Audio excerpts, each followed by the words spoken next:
Hi అండి, అందరికీ నమస్తే. నేను మీ సునీల్ మద్దాల. కొన్ని నిజాలైతే చెప్పాలనుకున్నానండి ఈ వీడియోలో. పార్టీలకు అతీతంగా ఏంటంటే జగన్మోహన్ రెడ్డి గారి ఇల్లు కూల్చివేస్తున్నారని. అంటే జగన్మోహన్ రెడ్డి గారి ఇల్లు అంటే హైదరాబాద్లో ఉన్న లోటస్ పాండ్లో కానీ అలాగే అమరావతిలో ఉన్నది కానీ ఏదైతే రెండిట్ల మీద కూడా ఒక విధ్వంస చర్య అయితే కనుక జరగబోతుందని అయితే కనుక నేను చెప్పొచ్చు. ఎందుకంటే ఇది ఆల్రెడీ 2 days 3 days నుంచి నలుగుతుంది కదా, ఇప్పుడు ఎందుకు చెప్తున్నా బ్రదర్ అనుకుంటే కనుక ఏదైనా పూర్తిగా ఇన్ఫర్మేషన్ ఉంటే కానీ నాకు చెప్పొద్దు కదండి. పూర్తిగా దాని మీద ఒక అవగాహన వచ్చిన తర్వాత ఏదైనా వీడియో చేయాలనుకుంటాను. అందువల్ల అంతే అవగాహనతో వీడియో చేయాలని మేము ముందుకు వచ్చాను.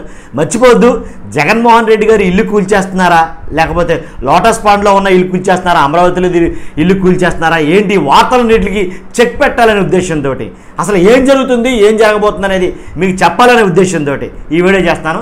మర్చిపోద్దు, కొత్త వాళ్ళు అయితే కనుక పక్కగా సబ్స్క్రైబ్ చేయండి. పార్టీలకు అతీతంగా ఎవరు నాకు తొత్తు కాదు అలాగే పొత్తు కాదండి, పార్టీలకు అతీతంగా వీడియోలు అయితే మీ ముందుకు తీసుకురావాలని ట్రై చేస్తాను. అలాగే కొత్త వాళ్ళు అయితే కనుక ఖచ్చితంగా సబ్స్క్రైబ్ చేయండి. మరి ముఖ్యంగా ఈ వీడియో చూస్తూనే మీరు అందరూ కూడా ఫస్ట్ లైక్ చేయండి. లైక్ చేస్తే నాకు కొంచెం మోటివేషన్గా ఉంటుంది. లైక్ చేయండి, సబ్స్క్రైబ్ చేయండి, కుదిరితే షేర్ చేయండి. ఏంటి అసలు జగన్ గారు ఇల్లు కూల్చివేస్తారంటే ముందు అమరావతిలో గొడవ ఏంటో చూద్దాం. ఏంటి అసలు అంటే ఈనాడు కానీ ఆంధ్రజ్యోతి కానీ కొన్ని వార్తలు అయితే కనుక కంటిన్యూస్గా 2-3 రోజుల నుంచి కొన్ని వార్తలు అయితే రాస్తున్నాయి జగన్మోహన్ రెడ్డి గారి ఇంటి గురించి. అంటే మాజీ సీఎం జగన్మోహన్ రెడ్డి గారి ఇంటి గురించి. అంటే మాజీ సీఎం కాకముందు సీఎం అండి, ఆ మాట మర్చిపోయినట్టున్నారు వాళ్ళు. ఎలా అంటే సీఎం గారి ఇంటి చుట్టూ అంటే ఆ మాత్రం భద్రతా వలయం ఉండదండి. కొన్ని ప్రశ్నలు వేస్తా. ఏంటంటే ముఖ్యమంత్రి గారి ఇల్లు జస్ట్ ఓన్లీ కార్పొరేటర్ చేసిన వాడి ఇంటి చుట్టూనే సెక్యూరిటీ పెట్టుకుంటున్నాడు. అలాంటిది ముఖ్యమంత్రి గారి ఇల్లు అంటే ఆ మాత్రం భద్రతా వలయం ఉండదా? 1. 2, తర్వాత ముఖ్యమంత్రి గారి ఇంటికి వచ్చేవాళ్ళు వెళ్ళేవాళ్ళు ఎన్ని కార్లు వస్తాయి, ఎన్ని కార్లు వెళ్తాయి, ఎంతమంది వస్తారు, ఎంతమంది వెళ్తారు, అది సామాన్య ప్రజానికానికి ఇబ్బంది కలిగిస్తుందా కలిగించదా? అలాగే 3, ఆ రోడ్డు ఏదైతే ముఖ్యమంత్రి గారి ఇంటికి వెళ్ళే దారి ఏదైతే ఉందో ఒక 2 రోడ్లు, ఆ 2 రోడ్లు బంద్ చేస్తారని నానా గొడవ చేస్తున్నాయి ఇప్పుడున్న కొన్ని పత్రికలు కానీ కొన్ని ఛానళ్ళు కానీ. కరెక్టే అండి, ఆ రోడ్డును సరిగ్గా అబ్జర్వ్ చేశారో లేదో కానీ మీరు, నేను ఏంటనేది నేను చెప్తాను, వీడియో అంటే ఎండ్లో చెప్తాను. అలాగే హైదరాబాద్లో లోటస్ పాండ్ ఏదైతే ఉందో దాని మీద నాది ఒక ప్రశ్న ఉంది. రేవంత్ రెడ్డి గారు స్వామి భక్తి చూపిస్తున్నారా, అది స్వకార్యమా స్వామి కార్యమా అనే దాని మీద నేను మిమ్మల్ని అడుగుతున్నా. చాలామంది అభిమానులు ఉన్నారు, అలాగే తెలుగుదేశం వాళ్ళు, వైసీపీ వాళ్ళు, జనసేన వాళ్ళు చాలామంది ఉంటారు మన ఛానల్లో. కాబట్టి మిమ్మల్ని అడుగుతున్నా, ఇక్కడ ఇల్లు ఇక్కడ రోడ్లు ఏంటి బారికేడ్లు అయ్యి కోల్చడానికి, అలాగే వెంటనే హైదరాబాద్లో చర్య తీసుకోవడానికి, హైదరాబాద్లో రేవంత్ రెడ్డి కూడా సేమ్ ఇదే పరిస్థితి తీసుకురావడానికి ఇది రేవంత్ రెడ్డి కావాలని చేస్తుందా, కాకపోతే రేవంత్ రెడ్డికి ఆ రకమైన సంకేతాలు వెళ్ళాయా? అందుకే నేను అంటున్నా, ఊరికి అంటలా, స్వామి కార్యమా లేకపోతే స్వకార్యమా? స్వామి అంటే గురువు గారికి ఎవరు? ఈయన భక్తుడు, గురువు గారేమో చంద్రబాబు నాయుడు గారు. రేవంత్ రెడ్డి గారు శిష్యుడే కదండి, ఎవరో చంద్రబాబు నాయుడు గారు శిష్యుడే కదండి రేవంత్ రెడ్డి గారు. ఇద్దరు గురువు శిష్యులు, మనం మామూలుగా బంధం ఎప్పటికీ పోతుంది. కాబట్టి ఆ రకంగా జరిగిందా నేను అడుగుతున్నానండి.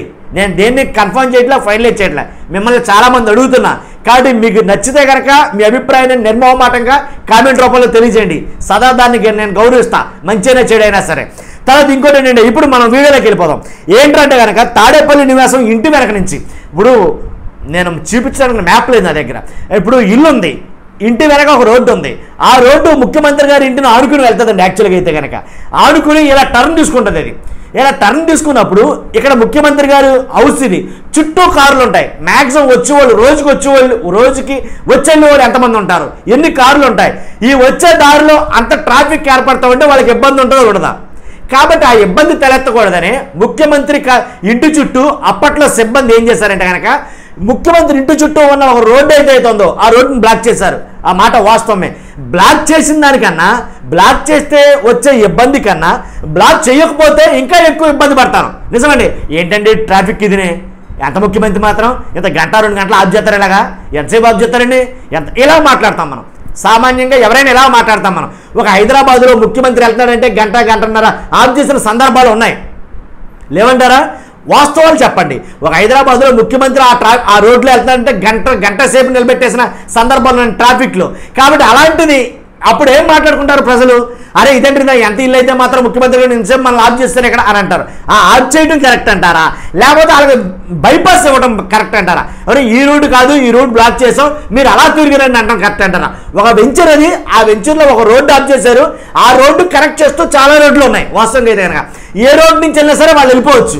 కాకపోతే కొంచెం దూరం అవుతుంది. ఈనాడు వాళ్ళు రాసింది ఏంటి, కిలోమీటర్ ఉంటుందని రాశారు. యాక్చువల్గా అయితే కనుక కిలోమీటర్ తిరిగి రావాల్సి వస్తుంది. కిలోమీటర్ కాదండి, అసలు హాఫ్ కిలోమీటర్ కూడా ఉంటుంది అది. కాబట్టి జస్ట్ అంటే ఇక్కడి నుంచి తీసుకోవాల్సిన యూటర్ను కొంచెం ఎదరికి వెళ్ళి యూటర్న్ తీసి సరిపోతుంది. వెంచర్ రోడ్లు ఎలా ఉంటాయి చాలా మందికి తెలిసి ఉంటుంది.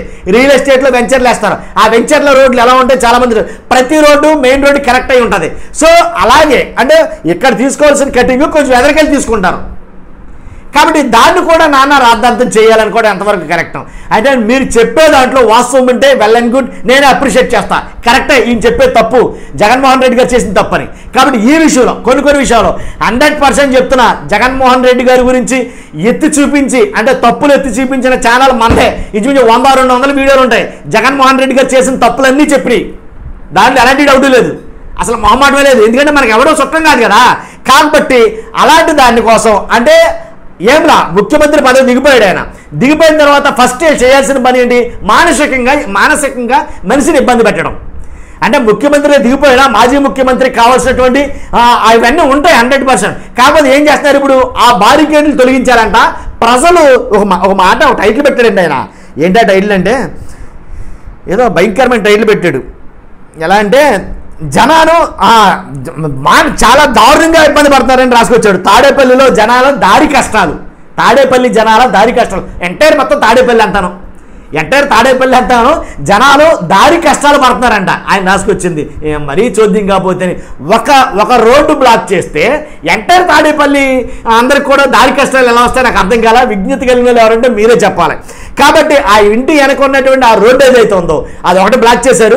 ఎలాగో తీసేస్తుంటారు నాకు తెలిసి, పాటికి తీసేసి ఏం చేశారు అంటే కనుక ఇంకోటి ఏంటంటే కరకట్ట కింద 4 వరుసల రోడ్లు ఒకటి ఉన్నాయి.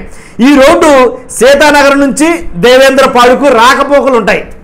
ఇది కూడా బ్లాక్ చేశారు అని అన్నారు. బ్లాక్ చేసిన దానికి ప్రాబ్లం లేదండి, ఎదరి నుంచి రోడ్డు ఉంది మళ్ళీ ఏంటి. తర్వాత ప్రజలు తీవ్ర ఆగ్రహం వ్యక్తం చేస్తున్నారు. ఎవరండి, ఎక్కడా ప్రజలు? తాడేపల్లిలోని ఒక రోడ్డు బ్లాక్ చేస్తే తీవ్ర ఆగ్రహం వ్యక్తం చేస్తున్నారంట ప్రజలు. సర్లే ఇంకెలా చాలా ఉంటాయి కానీ ఏంటనుకుంటే అదండి విషయం. కాబట్టి మెయిన్ ఏంటంటే కనుక మానసికంగా ఇబ్బంది పెట్టాలని ఆ రోడ్డు అలాగే బ్లాక్ చేసిన రోడ్డు ఏదైతే పెట్టారో అది తీసేశారు. బ్లాక్ చేయడం అంటే ఏదో గోల్డే కట్టరా నేను కట్టలా. కాబట్టి ఆ బ్లాక్ చేసిన రోడ్డు తీసేశారు. మీకు మాట చెప్పాలండి, ఒక యూట్యూబర్ని చూశాను నేను, పొద్దునే చూశాను నేను. ఏం చెప్తున్నాడంటే ఇంటి చుట్టూ వలయం నిర్మించుకున్నాడు జగన్మోహన్ రెడ్డి గారు. వలయం అసలు ఏంటా పదాలేంటో నాకు అర్థం కాదు. ఇప్పుడు చాలామంది ప్రహారీ గోడలు కట్టుకుంటున్నారు ఇంటి చుట్టూను. ఎలాంటి ప్రహారీ గోడలు కట్టున్నారు, ఆ ఇంటి అంత ఉంటే అంత సమాంతరంగా కట్టేస్తున్నారు ఈ రోజుల్లో ప్రహారీ గోడలు. ఎందుకు, అనామకుడు అంటే నాబోటోడు సహా ప్రహారీ గోడ కట్టుకుంటున్నాడే. ముఖ్యమంత్రి అండి, ఒక రాష్ట్రాన్ని పరిపాలించిన ముఖ్యమంత్రి. చూద్దాం, జస్ట్ స్టార్ట్ అయింది ఇప్పుడే. చాలామంది ముఖ్యమంత్రుల గురించి చూసినటువంటి వ్యక్తిని నేను. కాబట్టి చూద్దాం ఏం జరుగుతుంది అనేది. ఇదండి జరుగుతుంది. ఏంటంటే ఏదైతే ఉందో ఆ బారికేడ్లు అనేవి అవి తీసి పడేశారు. ఓకే. తర్వాత ఇంకోటి ఏంటంటే లోటస్ పాండ్ గురించి చెప్పుకోవాలి. ఇక్కడ ఇన్సిడెంట్ జరిగిన వెంటనే లోటస్ పాండ్కి ఎలా వెళ్ళింది అనేది నాకు అర్థం కాల. లోటస్ పాండ్లో అంతగా ముందు ఎప్పుడూ లేని విధంగా ఎప్పుడూ ఉన్నది అది ఏంటంటే రోడ్డు మీద, అంటే రోడ్డుకు ఆనుకుని, వాస్తవం మాట్లాడుకోవాలి, రోడ్డుకు ఆనుకుని చెక్ పోస్టులు ఉన్నాయి. లోపల ఆయన ఇల్లు ఉంది. కాబట్టి ఒక ముఖ్యమంత్రి అయినప్పుడు లోపల ఇల్లు ఉన్నప్పుడు బయట చెక్ పోస్ట్ ఉంటుందా ఉండదా? కాబట్టి యాక్చువల్గా కొంతమంది లోపల పెట్టుకుంటారు, బయట ఉంది. బయట రోడ్డును ఆనుకుని ఉండటం వల్ల ఆ చెక్ పోస్టులని ఇల్లుని కాదు కూల్చింది, వీళ్ళ ప్రచారాలు వేరే, ఇల్లుని కాదు కూల్చింది. బయట ఉన్న చెక్ పోస్టులు ఏవైతే ఉంటాయో సెక్యూరిటీ పర్సన్స్కి చెక్ పోస్టులు ఏవైతే ఉంటాయో చెక్ పోస్టులు ఖాళీ చేయించేశారు, ఆ చెక్ పోస్టులు తీయించేశారు. అది జరిగింది అక్కడ. కానీ ఇక్కడ వార్తలు అలా కాదు, ఇల్లుని కూల్చేస్తున్నారు. ఇంకా ఇల్లునే కూల్చేశారంట. చెక్ పోస్టులు తీస్తే ఇల్లుని కూల్చేసినట్టేనా అండి? అయితే ఇప్పుడు ఒకటి, చెక్ పోస్టులు తీసేసినంత మాత్రం ప్రాబ్లం లేదు. ఆ బయట ఉన్న చెక్ పోస్టులు తీసేస్తారేమో, లోపల ఏదైతే ఖాళీ ఉంటుందో, ఏది ప్రహారీ గోడకు లోపల ఏదైతే ఉందో ఆ లోపల వేయించుకుంటాడు అవసరమైతే ఆయన.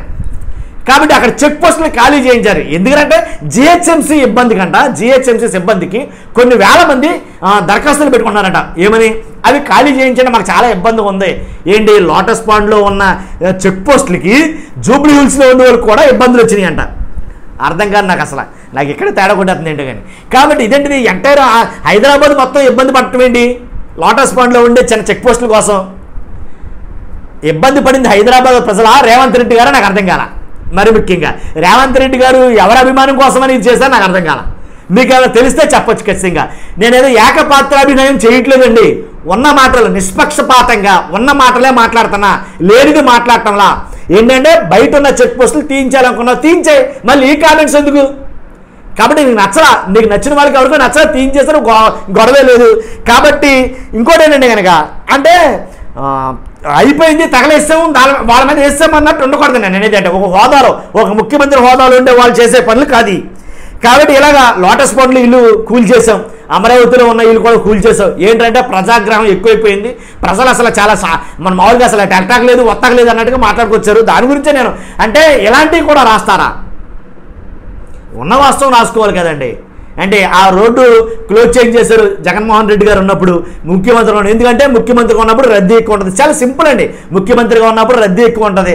రద్దీ ఎక్కువ ఉన్నప్పుడు ప్రజలు కూడా ఇబ్బంది పడతారు, వాళ్ళని ఆపడం, సెక్యూరిటీ, వాళ్ళని చెక్ చేయడం, ఏంటి మీరు వెళ్ళొచ్చా లేదా, ఇవన్నీ తతంగా ఉంటుంది. ఎందుకు సింపుల్ సింగిల్ రోడ్ బ్లాక్ చేస్తే గొడవ వదిలిపోద్ది, జస్ట్ యూ టర్న్ తీసుకుని కొంచెం అదర్ నుంచి వెళ్తారని ఒకే ఒక ఉద్దేశంతో బ్లాక్ చేసి ఉంటారు.